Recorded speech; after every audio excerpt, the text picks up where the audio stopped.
ప్రకాశం జిల్లా మార్కాపురంలో union circle vice president Ramana Reddy పలువురు సభ్యులు సమావేశమయ్యారు. పోస్ట్మెన్లపై వస్తున్న టార్గెట్ల ఒత్తిడిని తగ్గించాలని group C circle secretary Sridhar Babu demand చేశారు. ఇక రెండో ద్వైపాక్షిక సభ నిర్వహించిన నేపథ్యంలో పలు వ్యాఖ్యలు చేశారు. ఐడీసీలో ప్రస్తుతం ఉన్న పోస్ట్మెన్ బిట్లను యథావిధిగా కొనసాగించాలని డిమాండ్ చేశారు శ్రీధర్ బాబు.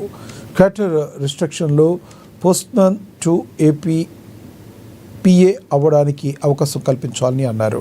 ఈ ద్వైవార్షిక సభ డివిజన్ స్థాయి తపాలా ఉద్యోగులు పాల్గొన్నారు. ముఖ్యంగా కేంద్ర ప్రభుత్వం అనుసరిస్తున్న విధానాలు కేంద్ర ప్రభుత్వ ఉద్యోగ సంస్థలన్నింటినీ కూడా నిర్వీర్యం చేసే క్రమంలో ఈరోజు పోస్టల్ డిపార్ట్మెంట్ ను కూడా ఐదు విభాగాలుగా విడగొట్టి లాస్ చేయాలన్నటువంటి ఒక ప్రయత్నం అయితే చేస్తుంది. దాంట్లో భాగంగా ఈ రోజు పోస్టల్ డిపార్ట్మెంట్ లో పోస్ట్ మ్యాన్ స్టాఫ్ కి ఐడీసీ అనేది తీసుకొచ్చింది.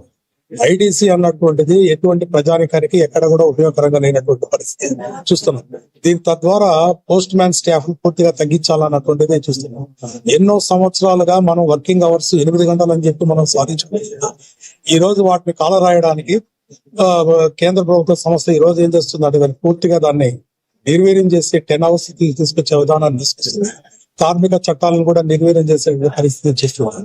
ముఖ్యంగా 8th CPC అన్నటువంటిది 2026 కంతా అమలు కావాల్సింది. ఇప్పటి వరకు చైర్పర్సన్ ఎవరు అనేది కూడా ఎక్కడ కూడా అపాయింట్ చేయనటువంటి పరిస్థితి చూస్తున్నారు.